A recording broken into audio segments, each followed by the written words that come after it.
Good afternoon, everybody. Thank you for being here at All Access Live with Kevin Rankin. If I could please welcome you guys from any place else other than YouTube, do me a favor and go to youtube.com/@accesskevin.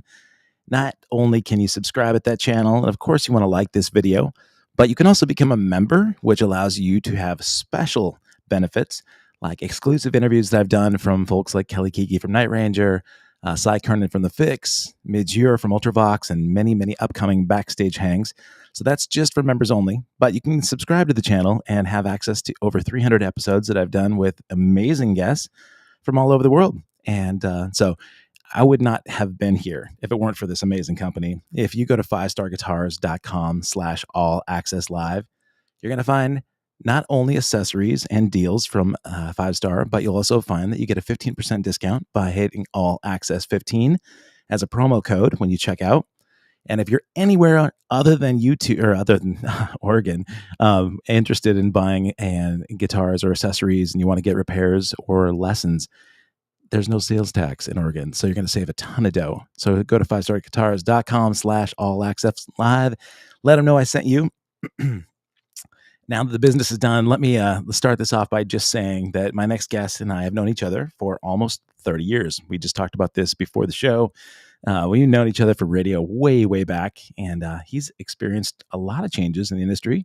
But he's checking in from the Kink FM booth right here at Entercom. So thank you for being here, Gustav. Good to see you, man. Kevin, it is good to see you. You know, we've known each other since we were 7 years old. That's right. Yeah. Yeah. I've got a lot more gray hair than you. That's not fair, man. So it's a trick of the light. Is it radio that's done that to you, or is it parenthood, or a combination of both? What, my lack of gray hair, or our gray hairs? Yeah. Otherwise, music probably would have just kept you.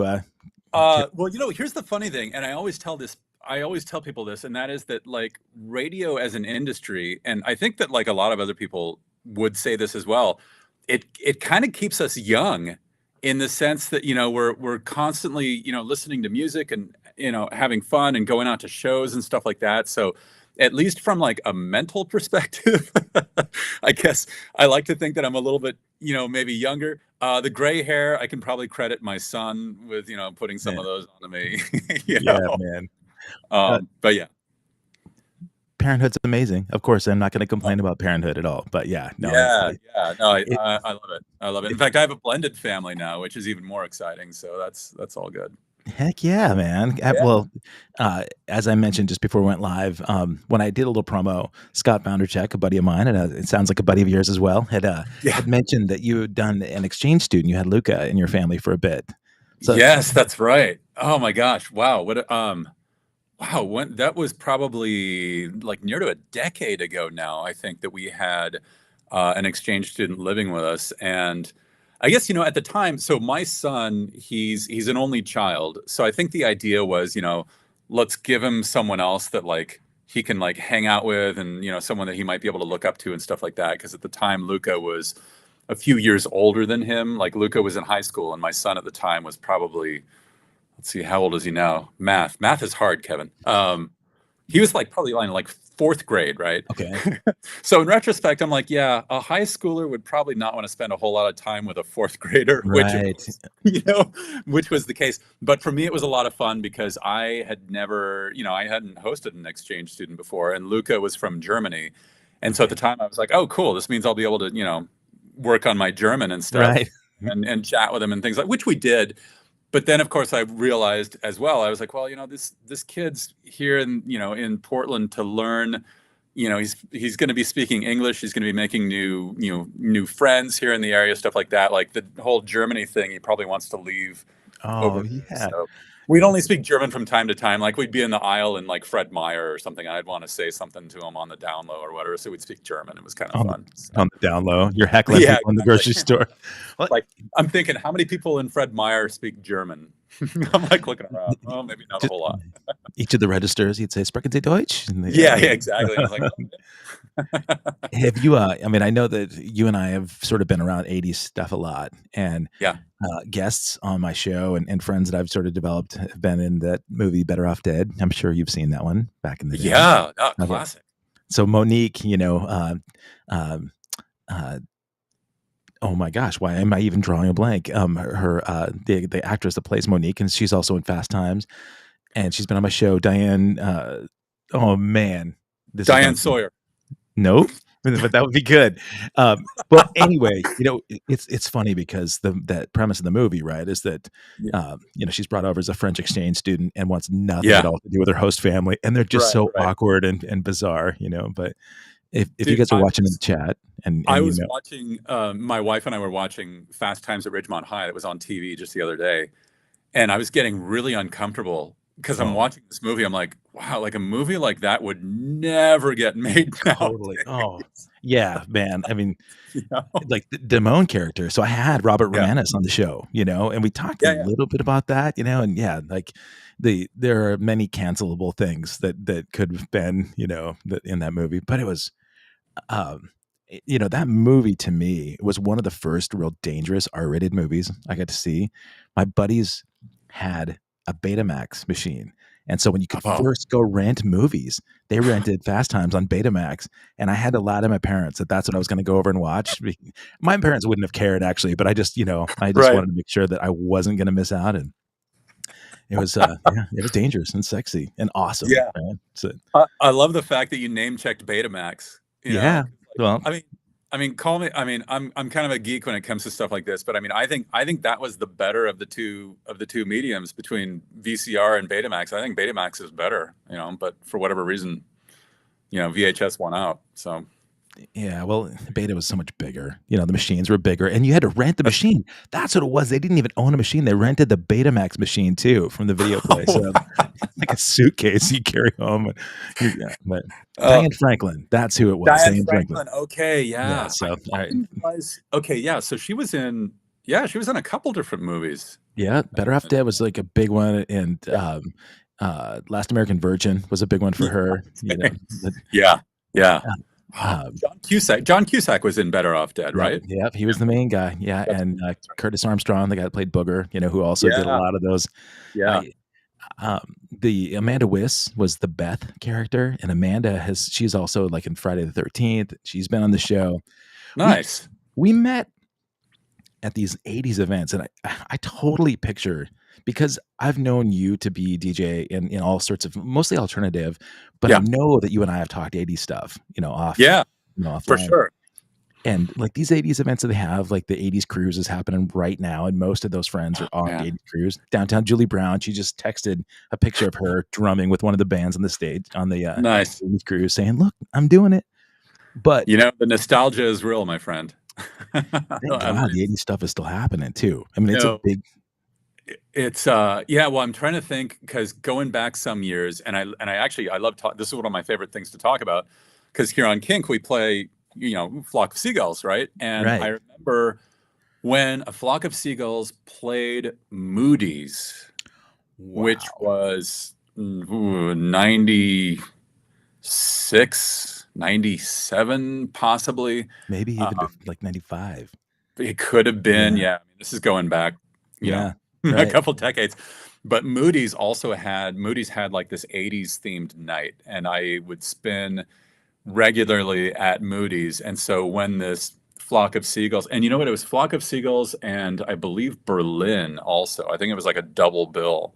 Okay. Um, which at the time was pretty amazing because that was kind of, it's like the mid 90s, like the 80s were still very like that had all like just happened, you know what I Yeah. mean? It was Right. kind of before the whole, the 80s cruise, that's amazing. Like one of these days, that's bucket list for me for sure. Yeah. It's That would be awesome. so cool. But it was kind of funny because at the time you're like, oh, you got these bands playing, and it's like, well, and it was being billed as sort of this nostalgia thing. But for me, it was funny because I was like, well, this wasn't that long ago that, Right. so I Yeah, mean, now it's oldies. I mean, the 80s stuff is, but yeah, and that venue, so Moody's was like, it only held like 400 or 500. It's a smaller yeah, venue. it was a smaller. I mean, it was basically like a nightclub, and I remember Yeah, there was an upstairs part and a downstairs part, and yeah, yeah. it was That fun was time. that was New Portland for me. Yeah, In reading your bio, because I didn't know this, like you went to Lewis and Clark and you had I studied did. there. And Yeah. I moved here to go to Lewis and Clark, actually in '94 as well. So I Oh, moved no from way. Montana. Yeah, I was because my degree was in sociology, and I was going to go into the criminology program there, and then they eliminated it like a few months after I moved here, and I was sort of bummed, but I also really wanted to just focus on music, and so I just took a detour. But you were there. I mean, when Yeah, did you well, graduate, Lewis and Clark? so this is funny. So I graduated a few years before. I was class of 92, but at the time, so if you were there, was 95 your freshman year then? Or Well, I graduated my undergrad in '92 in Montana, Montana State oh, sociology. all right. So So you were going there for graduate stuff then. All yeah, right. yeah. Um, so here's the funny thing. So at the time, so I graduated in 92, but Lewis and Clark College, had I not done college radio at Lewis and Clark, I wouldn't be doing any of this today. Like Really? I fully Okay. owe. Oh yeah, no, I owe all of this to college radio, seriously. And Lewis and Clark at the time, they had a college station which was actually on the FM dial, Yeah. and it had a tenth of a watt of a signal. So Oh my basically, god. so you could get it in like the parking lot, like right next to the studio, and then you could also get it in the dorms because it was fed through the dorms on like the cable signal or Yeah.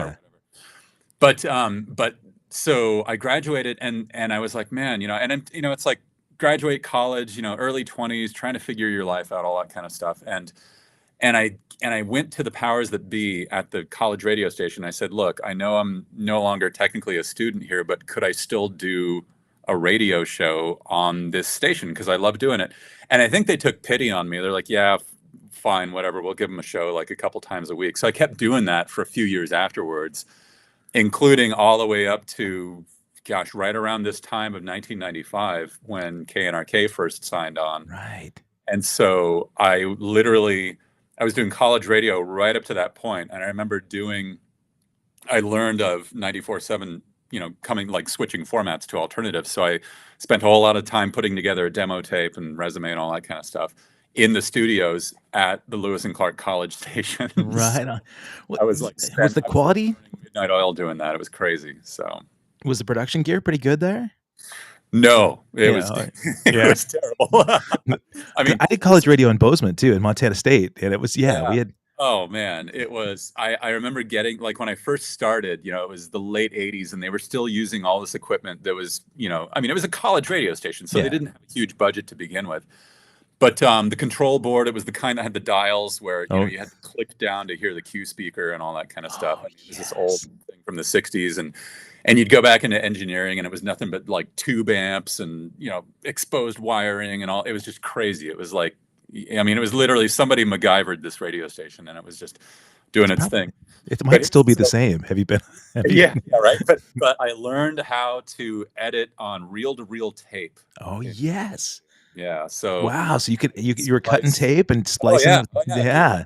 I was using the cutting block, and I had the razor blade and all that kind of stuff. I was splicing on reel-to-reel tape, and I remember this very well. The station finally got its first digital editor in, like, I don't know, it was like 1993 or '94 or something like that, and it was on this gigantic Macintosh, and it was like just this. It was Sound Edit 16, I think, or Oh, something like that, where yes. you could multi-track, right? And Yeah. I was blown away, Kevin. I was like, this is the most amazing. This is going to change everything. I was like, Right. cut, paste, copy, copy, copy. Like, I could do stuff in a matter of seconds, what would normally take me like an hour to put together before. So, so that was like a huge game changer. So, and I used all that to put together my demo, and then sent it to 94.7, and the rest was history, essentially. But Was it Mark Hamilton? Is that who you sent it to? I mean, that was sort of quick backstory behind when I first started at 94.7. So I was going there from college radio, and I transitioned like directly from one to the other. Like, I literally had my last ever college radio show, and then like the very next night I was on at 94.7. It was crazy. But so I show up at the 94.7 studio, and it was literally in a basement that used to be a custodial closet, so no windows. But the control board was not even meant for radio mixing. It was like a live studio mixing board. So it had separate left and right channels on it. So some engineer had gone in there and taken a screw gun and had screwed the pots on the board together, so you didn't accidentally put up like either Oh the my. left or the right channel only, like it was stereo. And it had like, I mean, it was a total, once again, shoestring budget, total startup radio station, fly by the seat of your pants kind of thing. And I remember I'm sitting in this studio with like no windows, no climate control whatsoever, Oh like all no. this equipment where you don't know if it's going to work correctly. And I'm like, wow, like I didn't imagine, like you think about like big time radio going from Right. like college radio to like, regular commercial radio. And I had like all these like lofty expectations. I'm thinking like, huge panes of glass and people Right. bringing you coffee. And no, none of that stuff happened. They tell you you can go get coffee down the street, and Yeah, well, you're in a the funny closet. thing is that I mean, the studio was located underneath the building, and the only way to get upstairs to where the coffee was you had to go outside and up this flight of stairs, which God. if it's the dead of winter, that would also make it Yeah. interesting because the stairs would freeze over and stuff like that. So, I remember that room. I played that room a couple of times. I wouldn't be surprised. Yeah, yeah. We did with the Ana Llama. I was there with Mike and Daria, Mike Oh Chase, yeah. and Okay. yeah, All right. yeah. And Absolutely.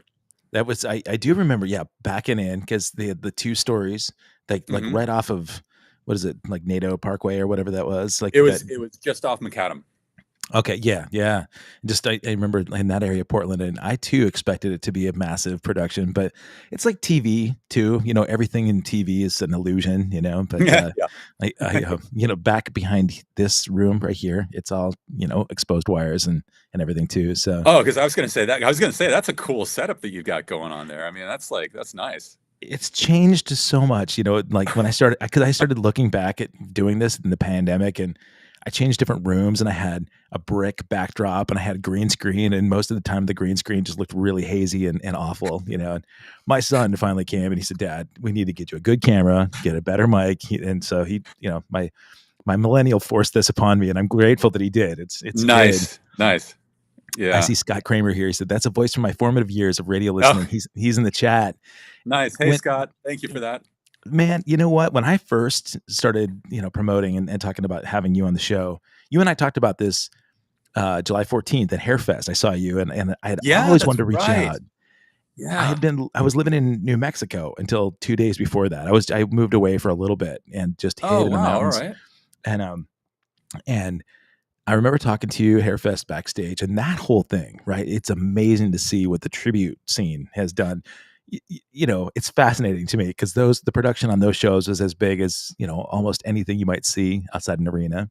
You know what, Kevin? And here's the funny thing, and I think I told you this. That was my first ever time going to Hairfest. Oh yeah, Because like I was there with my wife Suzanne, and we had never been to that before. And friends of ours were like, "Hey, we're going to Hairfest, blah blah." And I'm looking at the lineup. I'm like, like I don't know, like okay, because it's like you go to something like that and you don't always know what to expect. So yeah, we show up, and I immediately see like like this huge crowd of people and the two stages, and I was like, wow, somebody really knocked this out of the park, especially with like the two different stages. There was like yeah, no lag time between bands, yeah. and No, it's the bands pro. all sounded amazing. I was blown away by that. I was like, this is cool. Jason So Fellman, if you're watching, Jason, we Jason know Fell, yeah, this is yeah. Jay Fell presents, and his crew. He's got an army of people that he put together to help do that thing. But it's mind blowing. It's super successful, and he always tries to up the game. So that the next Hairfest is going to be that much bigger and better. And Yeah. it, Yeah. Well, and it was a special treat, especially seeing the Guns N' Roses tribute band because that was their last ever show. I right. mean, Yep. at least as far as I know. I mean, they said it was Yep. their last ever show. Yeah, no, So, I had them on to promote the show because yeah. Mark Thomas, their singer, was fronting the Jovi tribute. I was in a Bon Jovi tribute here in town, and he was the, Okay. but he openly talked about this during the pandemic. He got COVID, and it ruined his vocal cords. It Oh absolutely, man. and unfortunately, it had a devastating effect. And so he wanted to go out while he was on top, go out while he still could. And Wow. they have a massive following. And, of Yeah. course they do it to the nth degree. I mean, they really were Yeah. meticulous about making sure that the production and the quality and the performance was as good as you could ever get for Guns N' Roses. Right. And, Yeah. yeah, he's the perfect front man. And it was fun to see. And, Scott Kramer that was just chatting about you. He tours, been tour manager and sound guy, right, for everybody. He's toured all over the world. And Oh yeah. Okay. when I'll do Nice. Facebook Live things, and he'll say, "Oh yeah, I could see, behind the scenes." He always gives like his perspective on behind the scenes, or even on this show. So I'm glad Yeah. he's watching this one. Janine Reese also in the chat. She had a bunch of questions, and because she says, "I've listened for 20 plus years. Thank you for all of it. I imagine that people feel like they know you. How does that Mm. feel?" So that Oh really is a man. big thing because you've been a public face with radio for a long time. Even though radio's, most of the time you don't see your Right. radio announcers, right? You just Yeah. you're on the way to work, but you've been a very public and vocal person where you'd see you at events doing, you DJ events, and you do on, in store appearances and all this kind of stuff. Yeah. So Yeah. when you do these events and people come up to you and they feel like you've been such a part of their lives, how does that make you feel? Well, I mean, I feel great, honestly, because it's as much about me connecting with people as they feel like they're connecting with me. I mean, that's the whole reason that I'm doing this. Really, is it's kind of like when you think back to if you think back to like high school, for example, and say you're in high school and you just went out to like a concert over the past weekend, and you're getting together like Monday during lunch break with your friends, and you're sitting at the table and you're like, "Oh man, did you go to that Metallica show last weekend? Oh, it was so incredible. Like James Hetfield, just they brought it, man. It was so cool." And you're hanging out and you're talking with friends, and like that for me, that's basically what this is. Like that's how I see it, is just me just hanging out with a bunch of people who I can't necessarily see or Right. communicate with immediately, but it's kind of like we're sharing, it's about all of us, you know what I mean? Yeah. Not to get too zen or anything, but it's about just us sharing in this love for music and discovering new and cool things, or talking about like a movie that you saw recently, or maybe you went to this cool new restaurant or anything like that.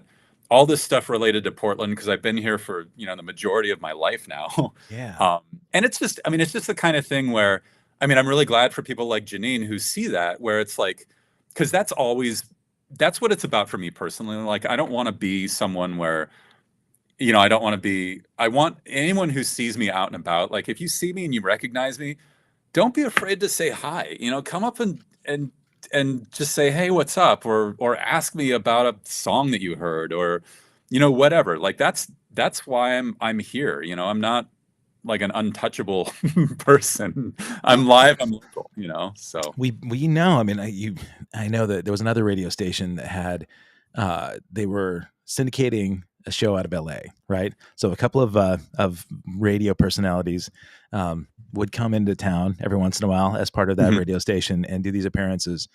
And I had a lot of friends in radio, and they were like, "Ugh, okay, it's one of those events. These guys are coming in," and you didn't know what to expect because the guys had, especially one of them, had real attitude, Hmm. and Yeah. and that's a bigger network too. So you had like a LA network where these Mhm. guys might come in, and the celebrity status might have gone away from them a little bit, So when well, because it was one of the things that Janine had said too in that post. She said, "Is that pure love of music, or is there a message that you hope resonates with your fans?"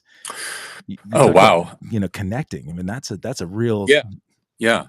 I mean, above and beyond anything, it's connecting, I mean, and me personally, like in the time that I've been doing this radio thing, which, if you want to include college radio, it's been a good amount of time. It's yeah, I mean, commercially, I've been on the air in Portland for coming up on 29 years now, right? amazing. But for me personally, that also means that like I've gone through like all these different life changes, you know what I mean? Like, I mean, I've been through relationships and, drama and, any number of things. Like I was on the air the morning of September 11th, Oh, 2001. I mean, there have been so many different sort of things that have marked what I've done throughout this whole time. And just the idea that there are other people out there that have experienced that with me, yeah, or, we've all discovered a new band together, or we all remember where we were when a certain musician passed away, or, there's any number of things where it's, for me, it's just about we're just sharing all this. We're just sharing all of this, and we're living it together. And I'm just a person who just tries to facilitate all that. Really, I mean, that's just how I look at it. That was a good conduit, man. You Yeah, I thanks. didn't realize that you were on the radio that morning. So September 11th, Yeah, Dar it 11/1. was, me and Daria. We were doing the morning show on 94.7 at the time. I remember it very well, Tuesday morning. All right, so that the sort of the sequence of events, and I'm sorry to get dark there. I just, Yeah, I'm curious to know about your experience because that information yeah. is being fed to you, and then you in turn have to relay that news to people. Yeah, well, it's interesting because the night before, so the night of September 10th, 2001, there was a band in town that was visiting, and one of these up and coming bands, and like, the record label rep was in town, and the idea was to go out and host this band and show them a good time. So, there were like, we started off with a nice dinner, we did some bar hopping, there was a limousine involved, we were kind of doing the whole rock and roll Yeah. lifestyle thing with this band.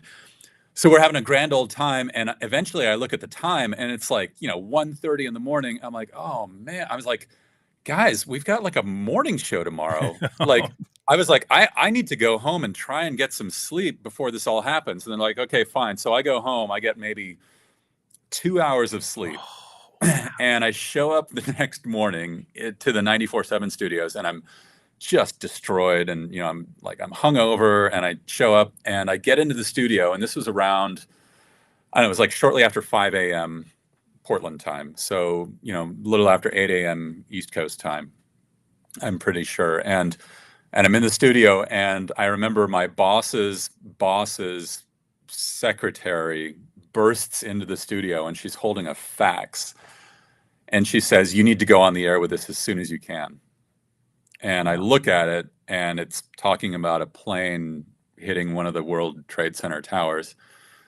And my initial reaction was, well, okay, that's weird. Because, I mean, I don't know if you remember or not, but, there had also been another instance of a smaller plane Right. hitting a building. It was like a Cessna, and it was a guy who flew into the building because he was distraught over paying taxes or something like Yeah. that, which, terrible story. But this is going through my mind. I'm like, well, this might be something like that. So I don't know why we should go on the air with this. And for the longest time, we weren't really getting very good information. So Right. we literally, and then Daria shows up, and the producer Nick shows up, and we're all just exhausted and can't even think straight. And then all these events are slowly unfolding in real time while we're on the air. And so we stopped playing all music, we stopped playing all commercials, and we were literally just like, we had our mics up the entire time, and we were just, Talking through the news. in real time. We were taking phone calls, and we were trying to get information on the internet. We were, I think we had like KGW or K2, like the news station. I think we were running them live through the radio station as well at the time. I mean, there was a lot going on, and it was, to this day, it was one of the most challenging on-air Yeah. days I think I've ever had in my life. So, yeah. Like a few years ago, we did a show in Austin, Texas, and ran into Conan O'Brien in the lobby. Like he hopped on my elevator, and he was an amazing conversation. I actually stopped off. We hung out and talked for a while because one of his most frequently booked guests, Sarah Vowell, was an old classmate of mine in Montana. We grew up together, Mhm. and she was on his show that night. And I had talked to him. I said, one of the things about 9/11 that intrigued me was that most of the TV stations went dark that night. They Mm. didn't broadcast, especially the talk shows. And Conan said, no, we need to have some sort of levity. We need to have some sort of hope. And so he went on the air and he brought Sarah on. And Sarah, at that point, I think maybe just had become the voice of the Invisible Girl and Incredibles. And she'd been Oh, doing some work on NPR. She was mostly known for as this as a best-selling author.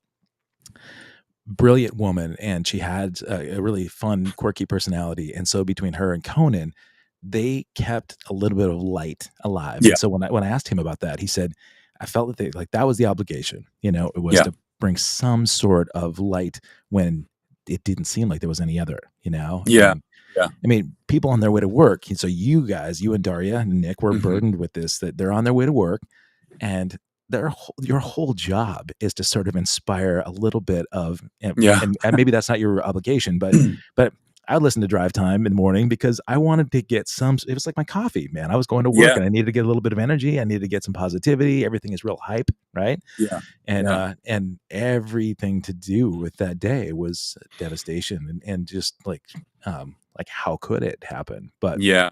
Yeah. thank Well, I mean, goodness you I guys. think I think I look at it like just I mean, you're right. It's like, it's a morning show. It's like trying to be upbeat and stuff like that. But at the same time, it's like there is that sort of obligation to let you know about what's going on. And, Yeah, if it's a that's familiar real. voice that can do it, that's, again, that's why I'm here. Yeah, man. Yeah.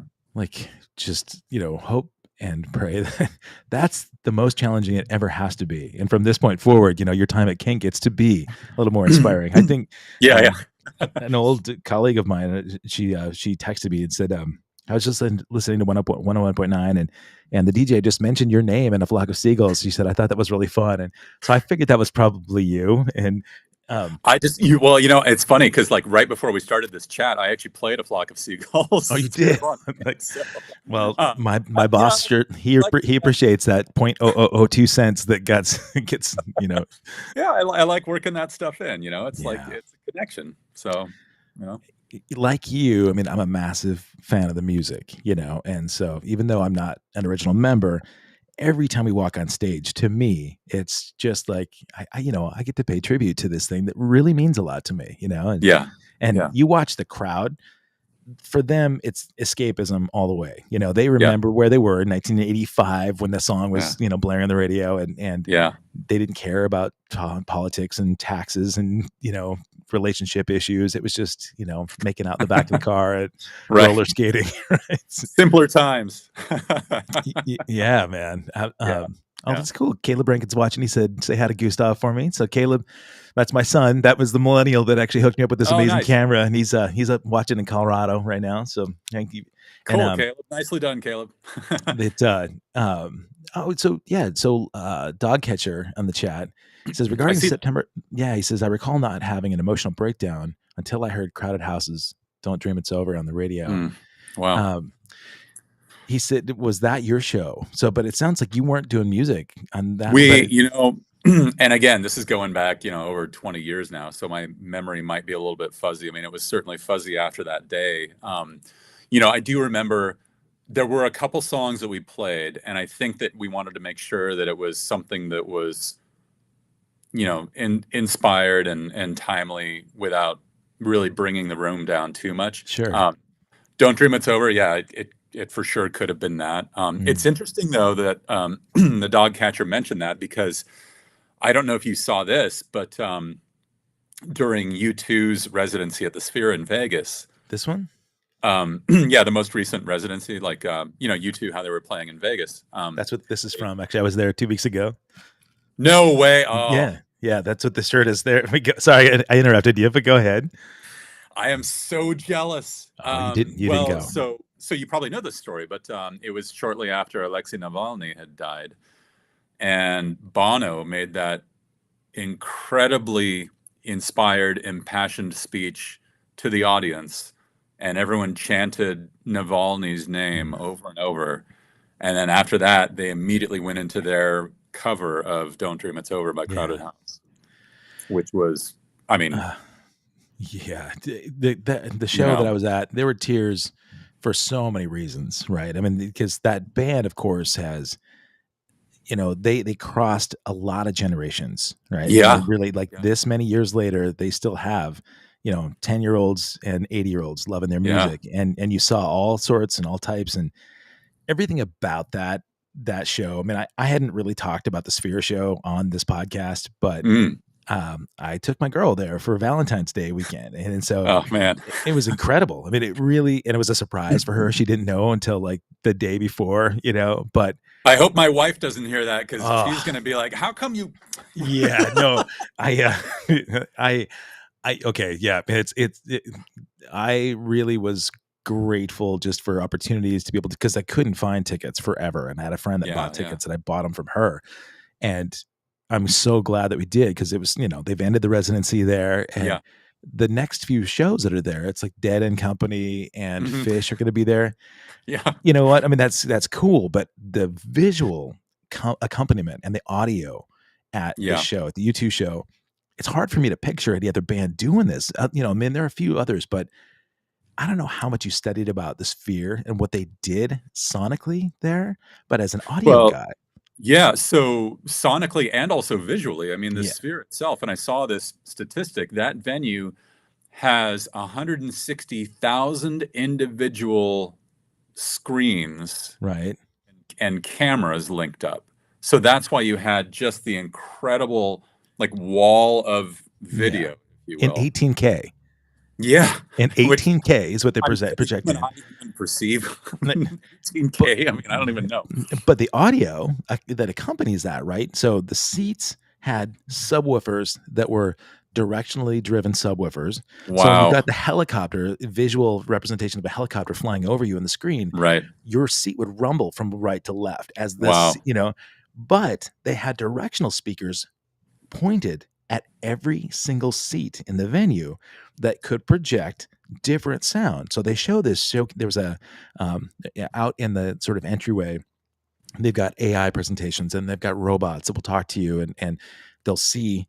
You might have a shirt that has this rock and because I've seen the videos from this girl has this rock and roll shirt, and the robot, her name is Aura, just says, "Hi, Okay.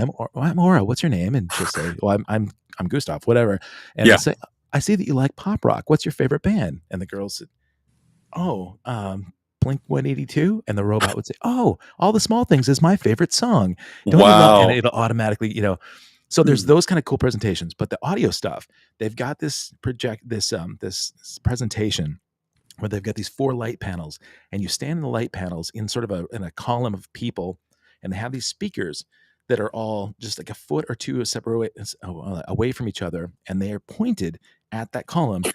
So they'll project to you in a language. So if you're standing here, it can speak to you in English, but if you move 2 feet to the right, you could hear it in Mandarin. If you go 2 feet over, you'll hear it Wow. in Italian. And they do that so that if you've got a series of people that are maybe there as part of a conference from, Shanghai in the crowd, they can Yeah. project Mandarin to those people in the crowd eh, that hear it completely different than the people that are right next to them. It's insane. Wow. And That's incredible. big props to James McManus there at the Sphere for giving us the sort of behind the scenes thing, because they're building more. That's kind of the future of entertainment now. I know that they're building a couple more of those, and I get excited about it. I didn't mean to overtake our conversation, but No, no, that's all right. Well, it's interesting though, Kevin, because you brought up the whole idea behind AI, and you mentioned about the AI and the overall audiovisual experience, and the future kind of being that thing with the whole, and we're kind of like delving into the getting into the AI territory here, but that's like my industry has been very aware of what's going on with, and I'm sure like musicians as well. You can have AI generated music that sounds, spot on, yeah, like something you can be like, oh yeah, that sounds a lot like, some band that I know, but I can't quite put my finger on it. And it's like, well, because this band doesn't exist. This is all right, artificial intelligence driven. I mean, I remember there was this, oh gosh, this was some months ago, but there was an album put out called AISIS, so AISIS, and it was the music of Oasis, but as done by like artificial intelligence. So you listen wow, to it and you're like, well, this sounds like Oasis, but it doesn't sound like any Oasis song that's been released. But it's The- that good. Like it literally wow. sounds like something that Oasis would have done. Like even Liam Gallagher was impressed. He's like, yeah, okay, that tracks, You So you don't hear the Gallagher brothers yelling at each other in the background, but yes, you hear yes, not getting in fights backstage and breaking up and right. all that kind of stuff. Yeah. Yeah. Well, I mean, in radio, right? So Yeah. I've got a lot of friends that are on-air personalities, right? So is there a concern that maybe you're going to have eventual replacement of Well, personalities? I mean, and that's a good question. I think anyone in my industry will say, hopefully not replacement, fingers crossed. Yeah.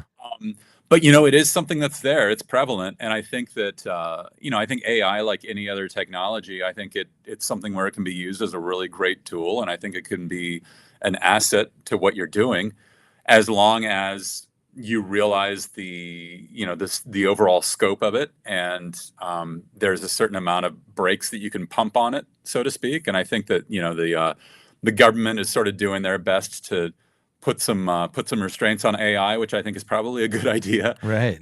But at the same time, I mean, it's like years ago, going back to, we were, at the beginning of the conversation, we were talking about, Betamax and VHS and all that kind of stuff. There was a time where the movie industry was worried that they were going to crumble because everyone was going to be able to tape things at home and rewatch them, and no one would go out to see movies anymore. Well, people still see movies. Or when cable TV came out, like network TV was like, oh my gosh, what's going to happen? Is it the end of network TV? Well, no, that survived. I mean, 100 years on, radio is still around, knock on wood. So I Yeah. think that I think it's just the kind of thing where human beings can take this technology and we can embrace it, and we can say, okay, this is really cool, let's use this to our benefit without completely eliminating the human element. Sure. Because I mean, to my credit, there are certain things that AI cannot and most likely will not ever be able to do. I mean, AI won't be able to, you know, hang out with you in a local restaurant in town if you happen to spot me, or Right. AI is not going to try and make you feel better on a terrible day like September 11th, like what we were talking about. I mean, it could Yeah. try, but people are smart. I like to think that people are able to see through that kind of stuff.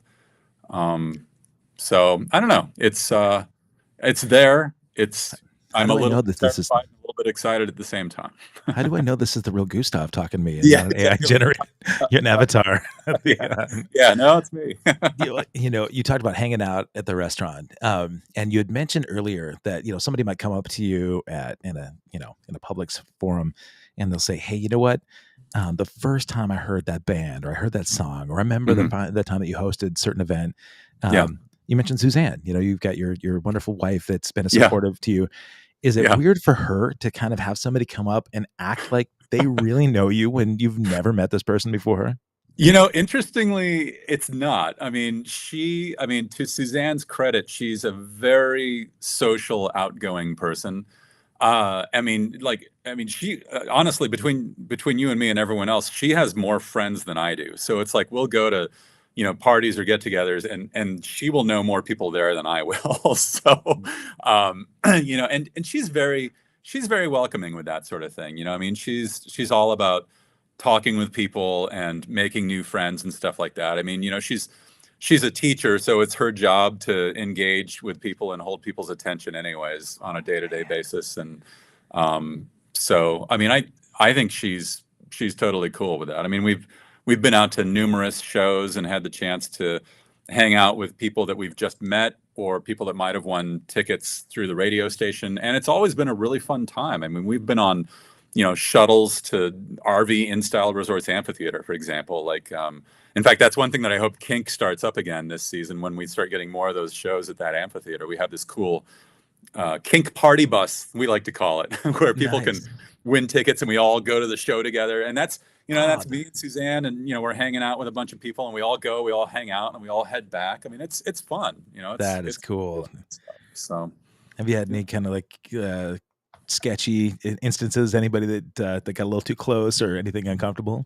You know what? No, nothing that really comes to mind. I mean, people are interesting. Like small groups of people can be super engaging and socially aware and just cool to hang out with.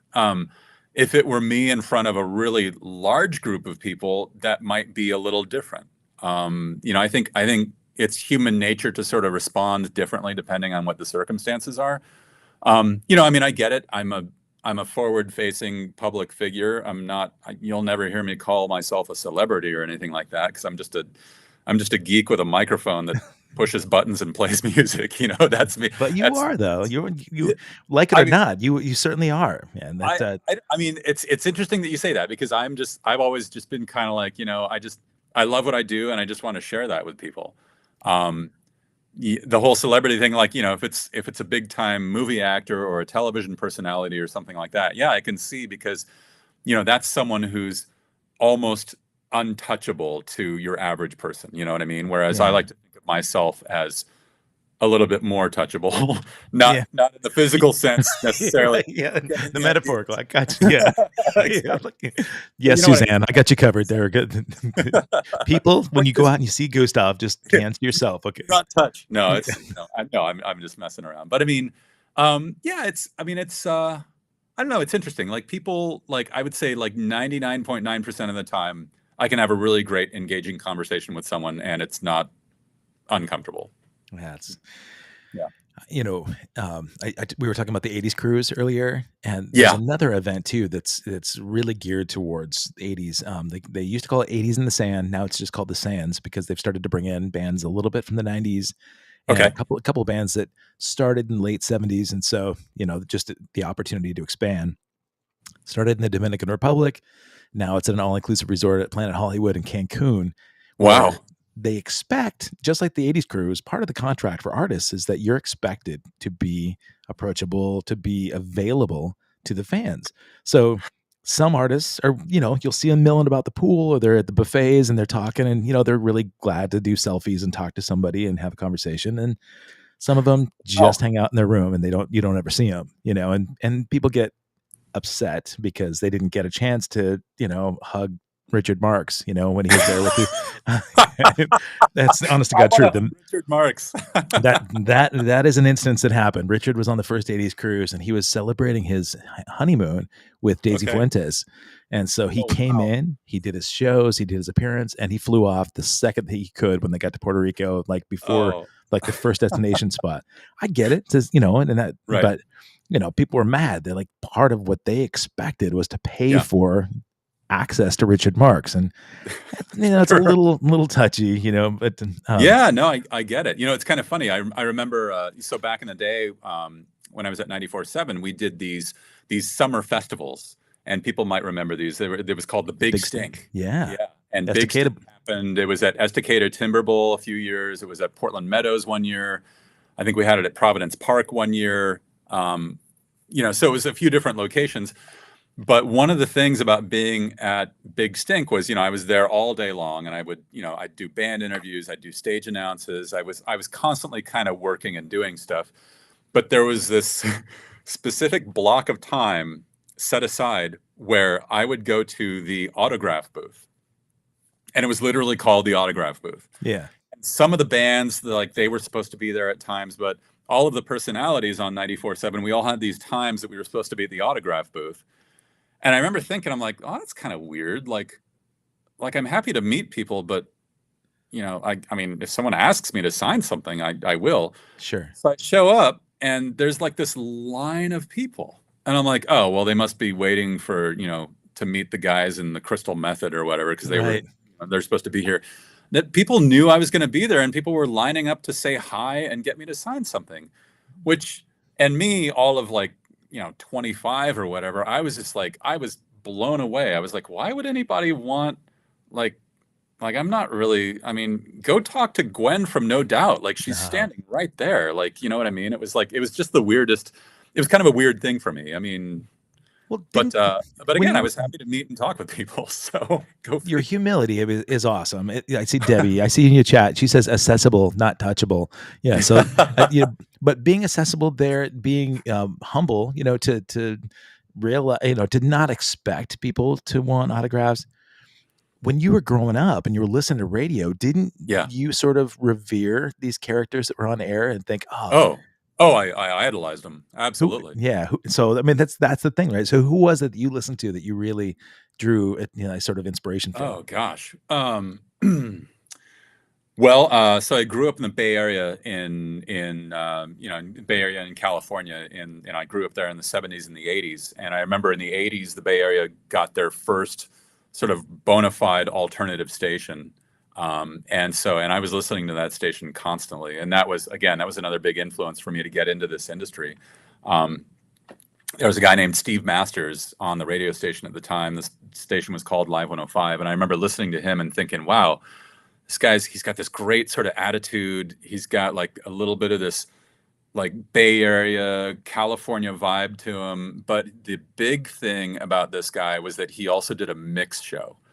And in the mid to late 80s, a mix show on the radio was a really special thing, because this was before CD mixers, this was before Serato, this was before all the laptop DJ stuff that you see nowadays. This was vinyl and a controller with a crossfade and turntables with pitch control on them, Technics 1200s. Wow. I mean, that's literally what the mix show was. So you really had to be on it, and you really had to have this skill set. And I remember he would make these club appearances up in the city in San Francisco, and I would go to these clubs, too young to get in, but they'd let me in for some reason. So I would go, and I was tall for my age, I guess. So I'd go and I'd show up with this pad of paper and pen, and I would immediately try and make friends with whoever was in the DJ booth, and I'd watch them mix. And I'd look at the songs they were playing, and I'd write these things down and take notes. Really? And everyone else is there, drinking and picking people up and Yeah. having a good time. No, here's me, geek that I am, hanging out by the DJ Oh, booth, that's super writing cool. down on a notepad Wow. about how to mix on turntables. And that's kind of how I started doing that. But sorry, that was a long story. No, but that's yeah, so Steve Masters from Live 105, he was one of the big inspirations. And then, of course, Mark Hamilton, whose name you might recognize because he became the program director, and still is, for 94.7 here in Portland. right. And so I was actually working there for a short time before he came and took the job full time. He moved up from San Francisco to live here and program 94.7. And when I learned that he was coming up, I was beside myself, because I knew exactly who he was. I had listened to him on the radio for years. So I was a huge fan immediately. So I was like, oh man, I get to work with this guy. This is amazing. So I didn't know that was Yeah. that was where he was from. I loved because he would make sort of like small appearances on the radio. You'd hear he had a Mhm. very distinctive British accent, right? Yeah. And Yeah. Mark Hamilton, and Yeah. Exactly. from what Yeah. I remember though about NRK, which I was absolutely appreciative of, was that they would showcase artists, locals only things, right? So Mhm. that was really where, like on Alama, where my band got to come and do some stuff. Yeah. And Yeah. Everclear was just taken off, so Art had his stuff taken off, and I think Yeah. we were in crossing paths. We all came in and we were doing stuff on the radio there. And I think Mark may have been sort of formative in helping sort of spotlight some of the artists locally when you couldn't get Sure. national, attention, which is kind of unheard of Yeah. in Well, commercial. we do the same thing here on Kink now, as a matter of fact. Like Jared, for example, who's on before me during the day, like, he spotlights a local artist each week. And, so it's like, I think as far as radio keeps the figuring out what the pulse is in Portland as far as local bands and stuff like that, because there's any number of things going on. I mean, it's a great way to get that kind of exposure, for sure. Kink, actually, you know what? Now that you say it, I mean, they actually were around doing that even more than Yeah. arcade, because they would have the Christmas time. They'd have an album that would come out every year. Still that would Right. showcase, and Yeah. classic artists, from Oregon. And I really do. Yeah. I remember hearing Like New Shoes Yeah. and stuff like that. Yep, yeah. I mean, even like John Kuntz, and some of those guys that all became like Oregon Music Hall of Fame inductees. Yeah. There's Yeah. most of these posters right here from those inductions, and I had heard Nice. when I first moved in '94, a lot of the bands I heard about through Kink's, sort of promotion that way. So it's Nice. great that they Yeah. still do it, and Yeah. terrestrial Still radio. going. I mean, it's so competitive, right? Because and Kink seems to really do a good job with utilizing their online presence, because they realize Yeah. that terrestrial is not the only place that you're going to find the music. If you want to be Yeah. competitive, you got to have your online presence as well, right? That's right. Yeah, absolutely. Absolutely. It's all about branching out and using all these, as many different mediums as you can, because, we live in a world of short attention spans and a lot of different ways to get your music. So, Yeah. we try to take advantage of all those different things. How do you find new music for yourself? Oh man. Well, Jared. Okay, yeah, that's cool. Or, and the other thing too is actually we have, we'll do music meetings, once a week here at Kink, which is cool because we'll all sit down and listen to different songs that are coming our way. If it's stuff that like the record label is sending to us or something that one of us has discovered, maybe, I mean, I discover music a lot of the same ways that a lot of other people do. Like I'll hear something on a TV show and Oh, it'll be like a snippet of something, or it might be something on TikTok where it's some new song, like, wow, what is yeah, this, like, and then like you want to track down the entire song, or it could be something in a pre-roll on YouTube. I mean there's so many different things. It's interesting. I mean, radio is not the only way to discover new music, yeah. but the funny thing is that you'll hear a snippet of it somewhere else, but then it's up to radio to play the entire song. So Wow, perfect example of that. I just thought we were talking about the Sphere and a band that I really feel could showcase. Like, I know you're a big Depeche Mode fan. Of course, Depeche Mode would be huge yeah. in the Sphere. Band that I think Yeah, because they've been so visually sort of enhanced by their live shows is Muse, a massive I was about you read my man. mind. And I, When you were talking about Dead and yeah, Company, I was like, it should be it should be Muse. Muse for sure. Yeah, Muse, should absolutely be I've Muse. seen them a bunch of times. Each time the Yeah, show, the production's been incredible. First time I ever heard them was showcased Supermassive Black Hole on Sopranos. yeah, Sopranos had them yes, playing, yeah, and I thought, yeah, what is that band? That is so yeah, badass. And I remember at yeah, that point, this is pre Shazam. This isn't, you couldn't go mhm, out and grab that. And I yeah, remember just scouring the web trying to, because it was so different than most things that I'd heard, but, yeah, yeah, so, yeah. kudos to TV shows, whoever does licensing in these shows, for finding, music, I it's know. cool. I, That's how I discovered M83 that oh, way. I was watching some show on HBO and they played Midnight City during the closing credits for this, and I can't remember the name of the show. Of isn't course, that great? I can remember the Yeah, song and when I heard it, but and I heard that song and I was like, "What is that? That is yeah, cool." And like you, I had to spend all this time trying to track it down because, I mean, I was like, "Wow, how do I look for this? I guess I can search for, what played in the show, that kind of thing." yeah. But yeah. Dog Catcher says, "Octane Twilight was a banger." That's good. Now, and he also Nice. said, yeah, Johnny and the Distractions got played a lot on local radio stations in the early '80s. You know what? Mhm. I didn't even see him say that, but yeah, for sure. Um, you know, I was thinking about some of these artists because you discovered M83 and when you find these bands, if you're like me, especially if it's an obscure band, I kind of hold ownership to these bands, when they don't have a lot of Yeah. commercial success.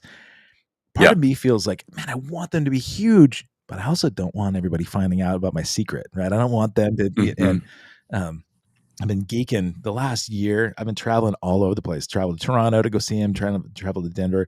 This band called Big Wreck out of Canada, and Okay. uh, the it's interesting because the singer looks and sounds uncannily like Audio Slave era Chris Cornell, but he's a Oh, wow. virtuoso guitarist. The band sonically is different than most bands that I've ever heard, and the presentation live Hmm. is sick. They just got a bunch of recognition from this YouTuber who has like 4 million views. And the community that's behind them is like, oh man, now it's a sellout.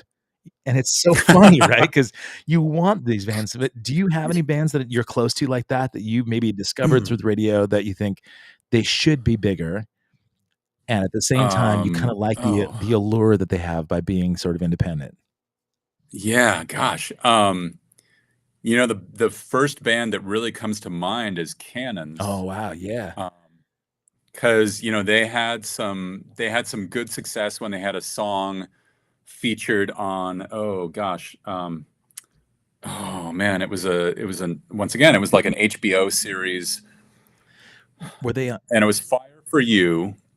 And this was a few years ago, and I remember hearing that, and I was like, and I already knew about the band, and I had already heard stuff from them, and I was like, oh, hold on a second, this has been featured in a show now. And so then, like, I was listening to the whole album, I was like, this is amazing. It's got a real, and for anyone that doesn't know Cannons, I mean, they've got this great sort of down tempo synth pop, generous homage to music from a couple decades past. I mean, I got the chance to talk to them, and I mentioned, you guys have this real sort of Brian Ferry feel Mm. almost, and they took that as a big compliment because they said, "Oh, well, that's a big influence Yeah. on us," and I was like, "Oh, cool." But that's one of those bands where it's like, and their live performances are so amazing and engaging. I'm like, wow, these guys, like they could really be huge, and they've already gotten some good attention already. So part of me, and they released this album called Heartbeat Highway just last fall, which is also really good. So them to me, that's like, okay, this is a band where it's like these guys have the panache and the really and the production Yeah. quality is just incredible also, because I'm like, I have to listen to that obviously with an ear for that kind of stuff. So Cannons for me is one of those Okay. bands where I'm like, these guys could be a big breakout, you know. I mean, you have you've got the personality for it, and you have these connections. Would you ever see yourself in sort of a role where you would be A&R or kind of management for a band like that to try and help them? Wow. I mean, I know all the stresses that are involved in that job. Yeah. I mean, that's a tough gig being an A&R person. But at the same time, it's super exciting because you're out there, discovering talent, and you're shopping it around to all sorts of different places. I mean, yeah, I mean, I could for sure see doing something like that, just, given sort of my tenure with this industry and having been around long enough to hear different things. I mean, as long as my tinnitus doesn't get super, super terrible and I can't distinguish things anymore. Do you feel like you have So some? yeah. Oh, I know I Do have you? some. Yeah, that's tough, man. It's D- it's there. It's constantly Do there. you have earplugs that you wear at shows now? I definitely wear earplugs at shows now. Yeah. Yeah.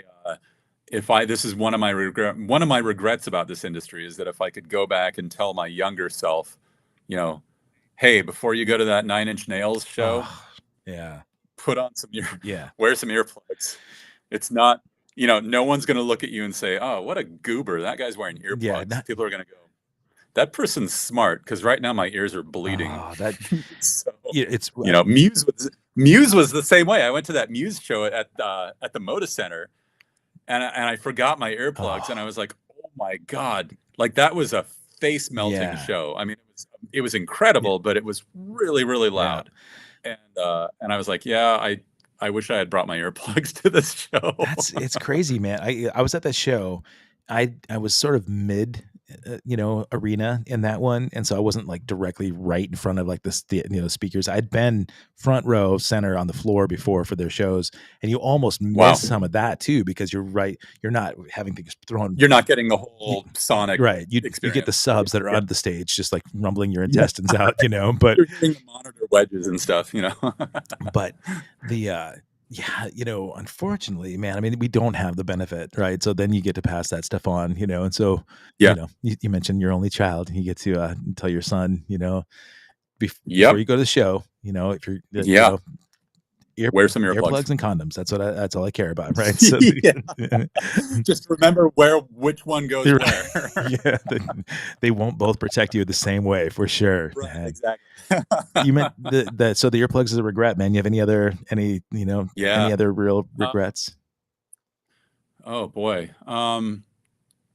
There are some regrets that I have where, and I mean, this is kind of a gimme in the sense that, there have been certain musicians that I've had the chance to meet and talk with over time, who are sadly no longer with Mm. us. And I have some regrets in that sense that I wish that I could have spent more time with them. Someone like Scott Weiland Oh, comes to wow. mind. Someone like Chris Cornell comes to mind.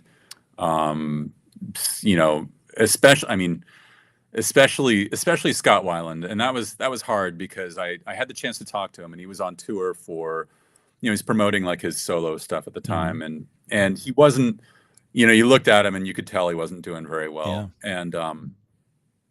and so I kind of, I had a good interview with him, and we chatted on the air and everything like that. And I remember talking to him a little bit off the air, and off the air is when he became the most real person Of course. for me. Yeah.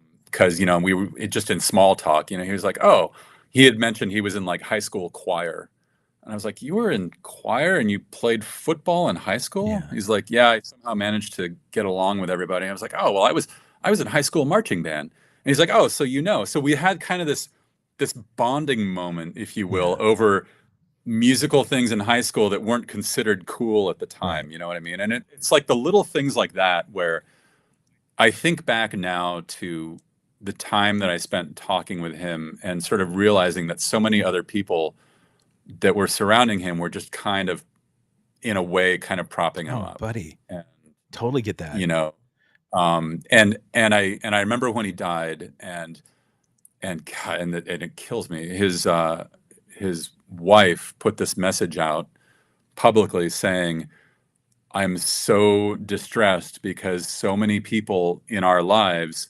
saw that Scott had these problems and you guys didn't do anything about it." Oh, And I was like, and I was crushed. I sure. was like, wow. I was like, did I I was like, did I do like am I part of the problem? Right. And it was just an interview. Like Yeah. I didn't spend that much time with him, but you kind of look back on that and you say, what if, what if I had spent a little bit more time with this guy? Or what if I had the guts to pull him aside and say, Scott, are you okay? Like, Oh, can I help you with anything? I mean, even a simple statement like that, like even if I had been on the phone with Chris Cornell and if I had noticed something and said, hey, you're really busy and I love hearing about your wife and your daughters. He loved his yeah, he family. did. Chris Cornell loved his family. He would talk about his family incessantly. Yeah. But even like, you know what I mean? And again, not to bring the No, room no, down, but no. like That's real just stuff. hearing just it's like if because I mean part of my job is to talk to Yeah. people and interview people. And so if I'm talking with someone and if I notice something, what I have to think about in my head is how do I approach this? Like, does this person, we all have our mental health challenges. I mean, this is 2024. I mean, there's a lot going on, right? Right. But it's like if there's someone where it's like, is there something that I can say or do, even if it's just a simple question or remark or anything, can that make a difference? And part of me feels like yes. So, Man, okay, so I've that's got a couple of things that I want to sort of address there with that. A lot of times on the show, I talk about legacy, and you've related a few things right there because I feel like you recognizing that you do have the ability to speak when there's an opportunity. Both sure. people you just talked about, Scott Weiland, at that point, his manager is a dear friend of mine, Al Judd, who's out Mm, now. He's been sound guy and road manager for Devo and Wang Chung, and nice. incredible guy. Had great stories and very difficult stories to tell me about touring with Scott. And he did do Yeah. that with Scott. He would say, "Look, man, this is a real problem." They had to redirect flights, commercial flights, because he'd OD on the flights, and Yeah. and Yeah. and Yeah. there was mental health going on that was, of course, not being treated properly with Scott Weiland, and the addiction Sure. was there. Sure. Thank God he had Yeah. family, at least, supporting where he did. And it's tragic when a family has that as the remainder, of his life. About Yeah. 2 months ago, the drummer from the Scorpions passed away. I had known him for a long Right. time, and every single media outlet talked about his alcoholism and getting fired from the Yeah. Scorpions because of all the wake of destruction that he left in his past. Not one of those Right. things talked about the 20 years he had that contributed to the band or any other things he did. Yeah. And so Yeah. that's unfortunately, man, what people remember, right? People remember that Scott Weiland overdosed and he had this Yeah. traumatic, tragic. It's really, when you talk about your regrets, if we had the opportunity to ask him, I'm Yeah. sure, I mean, Tawny Katane, I did Uh, her last interview, yeah. and off air, it was the same thing. Oh, Off air, she and I got really close because I got to hear the stuff she doesn't talk to the media about and recognize that yeah. we have a lot of similarities. We had a lot of common things. And she talked about how she just wanted to be able to have this relationship strengthened with her kids that were distanced because of her substance abuse in the past. And so she, it was tragic that she passed shortly, like, we did her last interview and she passed right after that. And I feel Wow. grateful that I got to speak to her about real life Yeah. stuff, and with you talking to Chris Cornell and talking to Scott Weiland, these guys that are so used to the liners and the used, radio and TV, Yeah. man, that's all they do is they get superficial stuff. They don't Right. get asked anything that goes beyond superficial. And the fact that you were willing to with these guys is such a blessing, man. I mean, that really is a gift. Thank you for that. Thank It's a, you. it I really, just, I always approach it just in a way of, just being real and having a conversation. An interview to me is just two people talking. yeah, It's not like an interrogation where you've got a whole bunch of questions lined up and it's like, oh, and then you go on to the next thing. Like for me, like, I mean, obviously I'll have some questions ready to go, but I try to make it a very sort of just organic kind of process, if you will. yeah. I mean, So I'm not an interviewer. That's what I love about this show is, you're doing it well, now. but I mean, really, having conversations is what it's all about. I wouldn't want something contrived and just formed because it feels inauthentic. And when you and I got to talk at Hairfest, it was brief, but we did get a chance to just chat, like, hey, observe what's going on at Hairfest and see that, Yeah. yeah, this is Yeah. how cool is this, that people are able to come together shortly after a pandemic and really celebrate, Yeah. a lot of magic that way. Yeah. And I, you know, I think when we can all look back and I've talked about this before, my favorite saying is this Jim Carrey quote that he gave, these marketing students in Stanford, right? And he was asked to do the commencement speech. And you guys, if you're in the chat, you've already seen this and you already know what I'm going to say, but he talked to these kids who were learning how to go out and make money. Their whole job was to go out and make money as marketing students. And he said, the effect you have on others is the greatest form of currency there is. Wow. Very telling and very important, that maybe people get disconnected a lot, online. We don't have a lot of face-to-face time with people as much as we used to, and Yeah. the fact that You're you've been right. more of a face of radio than most people, and you are willing to have those conversations with real people, and have real conversations and ask the right questions that are thoughtful. I think that's a beautiful thing, man. So Thank you for your that. legacy, Thank man. you. I mean, your Thank you. wife and son would be proud. I hope so. Thank you for that. This is the other thing I do on some shows. I just collect some fortune cookies, and this may or may not apply to your life, but I'm going to open this one up, and we're just going to see. It doesn't have to be followed up with "in bed" at the end of whatever statement it is. We're just gonna see if this even relates to Gustav's.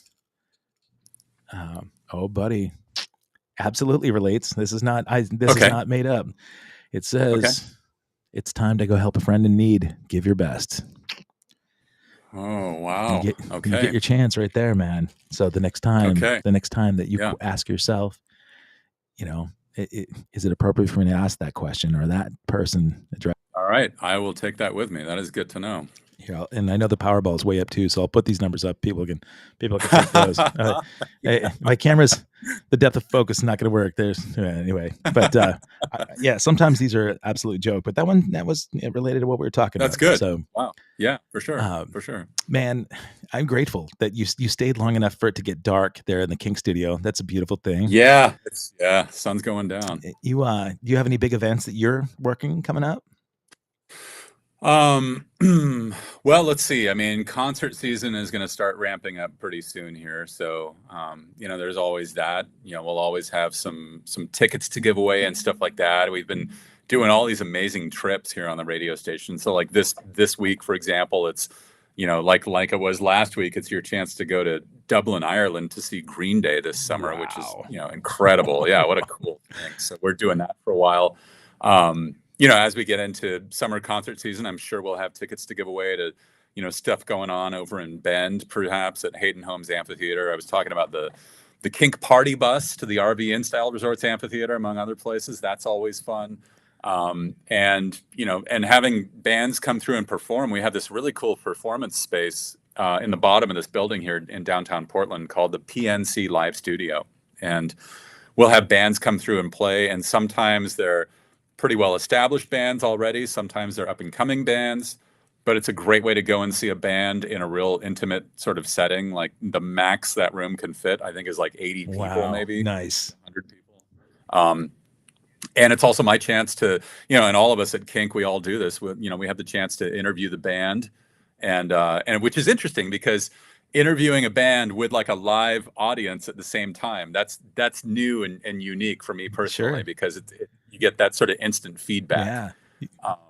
Which, I mean, I love it. It's great, So we got a lot of things going on. I mean, I can only speculate as to everything going on, but it's like I said, as the weather starts to get nicer around here, the days get longer. There's going to be a lot more going on out and about, Yeah. and I'm sure we'll be a part of it. You talked about the party bus, man. I would imagine the party bus on the way Yeah, there is awesome. I could imagine maybe wanting to take a different destination or different transportation home after a show. yeah. The- I mean, it's funny. It's like we'll all get in the spirit of things going there, and but then here's the thing: leaving the show, we all talk about the show as we drive back, which is great. It's like this whole sort of recap, like, oh, what did you like the best? And oh, I loved when Alanis Morissette came out and she did this song for the encore, or I was surprised by the fact that Tears for Fears played this song, Yeah. like stuff like that, where it's just it really adds a lot to it when you're hanging out with people and talking about what you just experienced. That's imagine all those people that are on the bus that say, "Yeah, man, we hung out and we had all these great experiences, and then we shared it with Gustav." On the way Yeah. home, Gustav, he just couldn't stop talking about how much he appreciated every drummer that was on stage, which was awesome. Yeah, uh, There you go. I guys, if you got here late, jump back to the beginning, man. So many fun memories and really beautiful history here with Gustav. He's been around here for almost 30 years doing commercial radio. This show this week, this is going to be super fun. And so if you didn't do it already, hit the subscribe button. This week, tomorrow, I've got a mutual friend, Gustav's friend, Brett Eichenberger. He's going to be on tomorrow. We're going to talk about both of his Excellent. Bigfoot documentaries. I just watched Flash of Beauty, actually. So we'll Nice. talk about the Bigfoot documentary that he's got 2 of them out there on Prime right now. And Yeah. Wednesday, it's a Jeff Beck episode, but I've got both Jennifer Batten, who you've seen on the show here, and also Jonathan Joseph, her drummer, talking about amazing experiences they had with the incredible Hall of Famer Jeff Beck. Jeff's actually inducted in the Wow. Rock and Roll Hall of Fame twice. It's kind of cool, right? So Wow. both the Yardbirds Wow. and solo, which is That's awesome. right. Yeah. And Thursday, a lot of like headbangers would know Mark Ferrari from the band Keel, but he is also. Do you know this, Gustav? Like, he created Master Source, which was the licensing music for all TV and radio that got bought out a few years ago. So most of the stuff that you would see from like daytime TV to TV series and rock shows that wasn't licensing the original song and original artist, it was a repro that he did through Master Source, and so he became massive success. He's got a lot of really cool industry stories beyond just his time with Keel and Headbangers Ball. So those are all happening this week. If you go to accesskevin.com, you can see this episode and every other one that I've done in the past. And I want to thank you guys that have been contributing in the chat on all the different resources. So thanks you very much. Thanks to Suzanne for giving you up for a little bit of time. And I hope to get to see you at one of these shows. Maybe we'll have to go to Dublin, Ireland to go see Green Day together. What do you say? We'll have to hang out, Kevin. We'll exchange stories. I love it, man. It's great to see you, brother. Thank you so much, man. You too, and thanks for being a great inspiration and human being to these people in the community. Thank you so much. I hope to do it for many, many decades to come. And, thanks for having me, Kevin. This was a lot of fun. Appreciate it. My pleasure, brother. All right.